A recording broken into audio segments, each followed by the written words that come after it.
ಎಲ್ಲರಿಗೂ ನಮಸ್ಕಾರ. ಗಂಗಾ ರಾಜವಂಶ ಅಂದ ತಕ್ಷಣ ನೆನಪಾಗೋದು ಬರೀ ರಾಜರ ಹೆಸರುಗಳಲ್ಲ ಅಲ್ವಾ? ಅದೊಂದು ನಿಷ್ಠೆ, ಅದ್ಭುತ ಕಾರ್ಯತಂತ್ರ ಮತ್ತು ಕಲೆಯ ಕಥೆ. ಇವತ್ತು ನಾವು ಈ ಕಥೆಯನ್ನ ಒಂದು ಸವಾಲಿನ ರೂಪದಲ್ಲಿ ಅಂದ್ರೆ ಒಂದು ರಸಪ್ರಶ್ನೆ ಮೂಲಕ ತಿಳಿದುಕೊಳ್ಳೋಣ. ಎಲ್ಲರ ಇತಿಹಾಸದ ಜ್ಞಾನಕ್ಕೆ ಇದೊಂದು ಪರೀಕ್ಷೆ ಅಂತಾನೆ ಹೇಳಬಹುದು. ಹಾಗಿದ್ರೆ ಸಿದ್ಧತಾನೇ? ಬನ್ನಿ, ಗಂಗರ ಜಗತ್ತಿಗೆ ನಮ್ಮ ಪ್ರಯಾಣ ಶುರು ಮಾಡೋಣ. ಸರಿ, ನಮ್ಮ ಇವತ್ತಿನ ಈ ರಸಪ್ರಶ್ನೆ 3 ಮುಖ್ಯ ಸುತ್ತುಗಳಲ್ಲಿ ನಡೆಯುತ್ತೆ. ಮೊದಲಿಗೆ ಪಶ್ಚಿಮ ಗಂಗರ ಸಾಮ್ರಾಜ್ಯದ ಬಗ್ಗೆ ಮಾತಾಡೋಣ, ಆಮೇಲೆ ಪೂರ್ವ ಗಂಗರ ಕಡೆಗೆ ಹೋಗೋಣ, ಕೊನೆಗೆ ಈ ಎರಡೂ ಶಾಖೆಗಳನ್ನ ಹೋಲಿಸಿ ನೋಡೋಣ. ನೋಡಿ, ನಿಯಮಗಳು ತುಂಬಾನೇ ಸರಳ. ಒಂದು ಪ್ರಶ್ನೆ ಬರುತ್ತೆ, ಅದಕ್ಕೆ ಆಯ್ಕೆಗಳೂ ಇರುತ್ತೆ. ಉತ್ತರ ಯೋಚನೆ ಮಾಡೋಕೆ ಸ್ವಲ್ಪ ಸಮಯ ಕೂಡ ಸಿಗುತ್ತೆ. ಆಮೇಲೆ ಸರಿಯಾದ ಉತ್ತರ ಯಾವುದು ಮತ್ತು ಅದರ ಹಿಂದಿನ ಇಂಟ್ರೆಸ್ಟಿಂಗ್ ಕಥೆ ಏನು ಅಂತ ನಾನು ಹೇಳ್ತೀನಿ. ಹಾಗಾದ್ರೆ ಮೊದಲ ಸುತ್ತು ಶುರು ಮಾಡೋಣವಾ? ಓಕೆ, ನಮ್ಮ ಪ್ರಯಾಣ ಶುರುವಾಗೋದೇ ತಲಕಾಡಿನಿಂದ. ಇದು ಪಶ್ಚಿಮ ಗಂಗರ ಹೃದಯ ಇದ್ದ ಹಾಗೆ. ಈ ಪ್ರಬಲ ರಾಜರು ಕೇವಲ ಸಾಮ್ರಾಜ್ಯವನ್ನಷ್ಟೇ ಕಟ್ಲಿಲ್ಲ, ಬದಲಿಗೆ ಕೆಲವು ವಿಶಿಷ್ಟ ಸಂಪ್ರದಾಯಗಳನ್ನು ಶುರು ಮಾಡಿದ್ರು.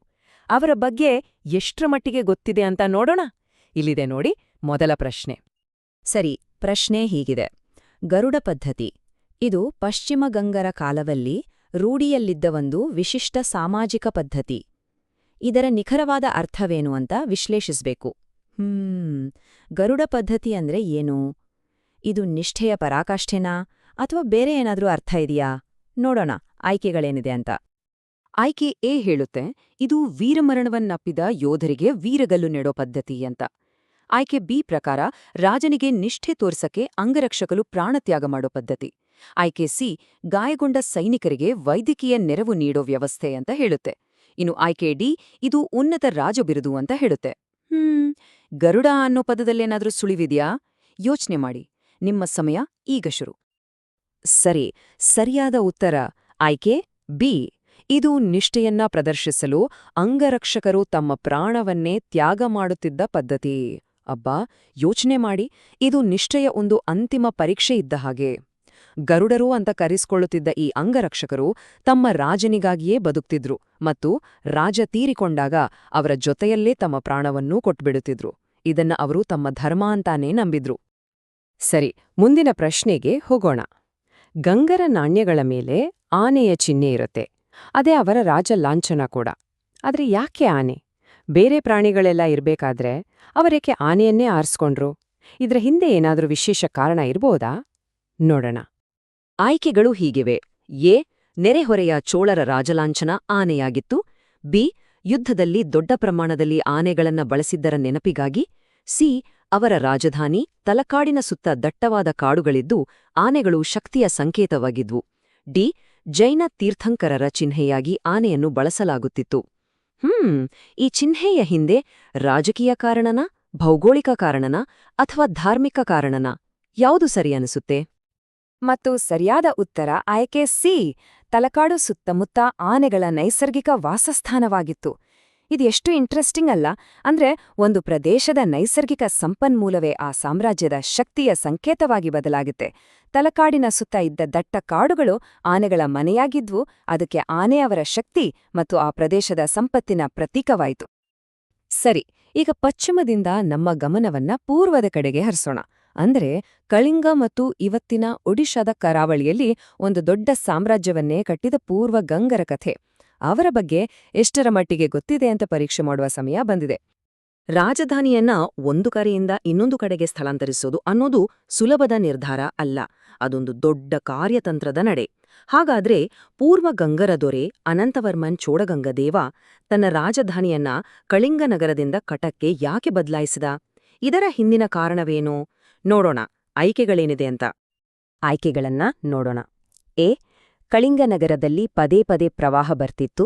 ಬಿ ಕಳಿಂಗನಗರ ತನ್ನ ಧಾರ್ಮಿಕ ಪ್ರಾಮುಖ್ಯತೆಯನ್ನ ಕಳೆದುಕೊಂಡಿತ್ತು.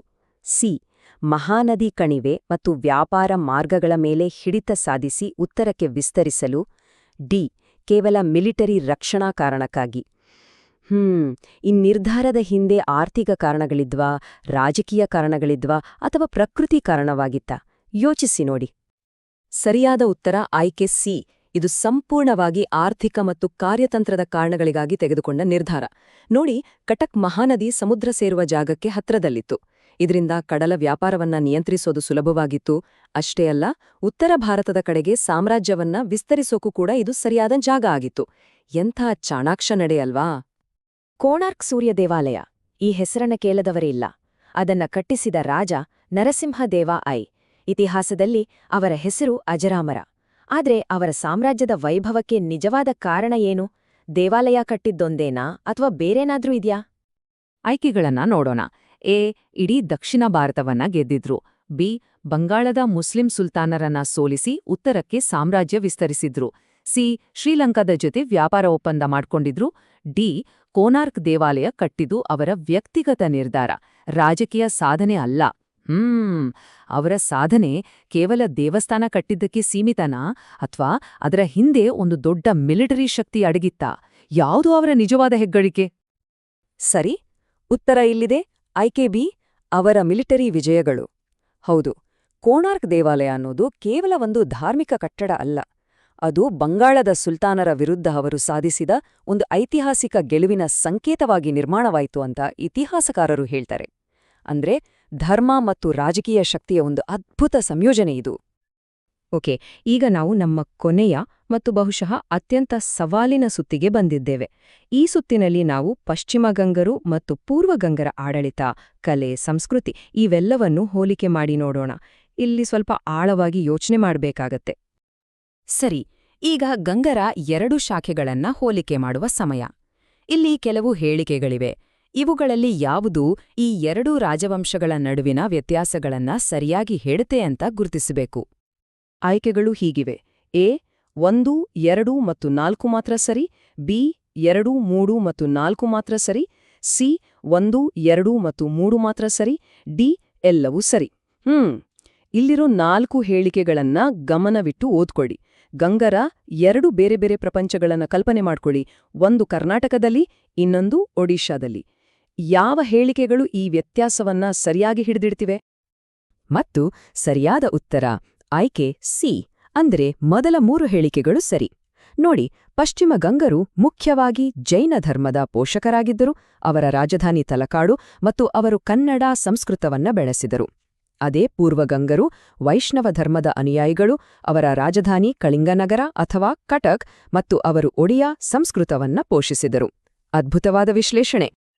ಕೋನಾರ್ಕ್, ಪುರಿಯಂತಹ ಬೃಹತ್ ದೇವಾಲಯಗಳ ನಿರ್ಮಾಣಕ್ಕೆ ಅಪಾರ ಹಣಕಾಸು ಬೇಕು. ಹಾಗಾದ್ರೆ ಪೂರ್ವಗಂಗರಿಗೆ ಈ ಸಂಪನ್ಮೂಲ ಎಲ್ಲಿಂದ ಬರುತ್ತಿತ್ತು? ಅವರ ಆದಾಯದ ಮೂಲ ಯಾವುದು? ಆಯ್ಕೆಗಳನ್ನ ನೋಡೋಣ. ಎ. ಯುದ್ಧದಲ್ಲಿ ಗೆದ್ದ ಲೂಟಿಯಿಂದ. ಬಿ. ಭೂಕಂದಾಯ ಮತ್ತು ಕಡಲ ವ್ಯಾಪಾರದ ತೆರಿಗೆಯಿಂದ. ಸಿ. ಪಕ್ಕದ ರಾಜ್ಯಗಳಿಂದ ಪಡೆದ ಸಾಲದಿಂದ. ಡಿ. ಕೇವಲ ರಾಜಮನೆತನದ ಸ್ವಂತ ದುಡ್ಡು ಮತ್ತು ದೇಣಿಗೆಗಳಿಂದ. ಅವರ ಆರ್ಥಿಕತೆಯ ಅಡಿಪಾಯ ಯಾವುದಾಗಿತ್ತು? ಯುದ್ಧನ, ವ್ಯಾಪಾರನ ಅಥವಾ ಸಾಲಾನ? ಈ ಬೃಹತ್ ನಿರ್ಮಾಣಗಳಿಗೆ ಹಣ ಎಲ್ಲಿಂದ ಬರ್ತಿತ್ತು? ಇದು ನಮ್ಮ ಇವತ್ತಿನ ಕೊನೆ ಪ್ರಶ್ನೆ. ಸರಿಯಾದ ಉತ್ತರ ಆಯ್ಕೆ ಬಿ.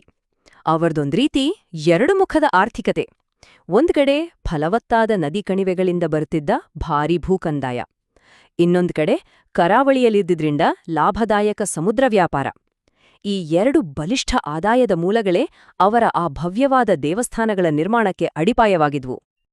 ಹಾಗಾದ್ರೆ ಈ ರಸಪ್ರಶ್ನೆಯ ಮೂಲಕ ನಾವೇನ್ ಕಲಿತ್ವಿ? ಗಂಗರ 2 ವಿಭಿನ್ನ ಆದ್ರೆ ಅಷ್ಟೇ ಶಕ್ತಿಶಾಲಿಯಾದ ಮುಖಗಳನ್ನ ನೋಡಿದವು. ಒಂದು ಕಡೆ ಪಶ್ಚಿಮ ಗಂಗರು ಕರ್ನಾಟಕದಲ್ಲಿ ಜೈನಧರ್ಮ ಮತ್ತು ಕನ್ನಡಕ್ಕೆ ಆಶ್ರಯ ನೀಡಿದ್ರೆ, ಇನ್ನೊಂದು ಕಡೆ ಪೂರ್ವಗಂಗರು ಕಳಿಂಗದ ತೀರದಲ್ಲಿ ದೊಡ್ಡ ದೊಡ್ಡ ದೇವಸ್ಥಾನಗಳನ್ನ ಕಟ್ಟಿ ತಮ್ಮ ಕಡಲ ವ್ಯಾಪಾರದ ಶಕ್ತಿಯನ್ನ ಜಗತ್ತಿಗೆ ತೋರ್ಸಿದ್ರು. ಸರಿ, ಈ ಚರ್ಚೆಯನ್ನ ಮುಗಿಸೋಕೆ ಮುಂಚೆ ಒಂದು ಪ್ರಶ್ನೆ. ಗಂಗರಂತಹ ರಾಜಮನೆತನಗಳು ಕಟ್ಟಿದ ಈ ಬೃಹತ್ ದೇವಾಲಯಗಳು, ಶಾಸನಗಳು ಇವೆಲ್ಲ ಕೇವಲ ಅವರ ಧಾರ್ಮಿಕ ನಂಬಿಕೆಯ ಸಂಕೇತಗಳಾ? ಅಥವಾ ತಮ್ಮ ರಾಜಕೀಯ ಶಕ್ತಿಯನ್ನ, ತಮ್ಮ ಸಾರ್ವಭೌಮತ್ವವನ್ನ ಇತಿಹಾಸದ ಪುಟಗಳಲ್ಲಿ ಅಳಿಸಲಾಗದಂತೆ ದಾಖಲಿಸಲು ಬಳಸಿದ ಪ್ರಬಲ ಅಸ್ತ್ರಗಳಾ? ಈ ಬಗ್ಗೆ ಯೋಚನೆ ಮಾಡಿ.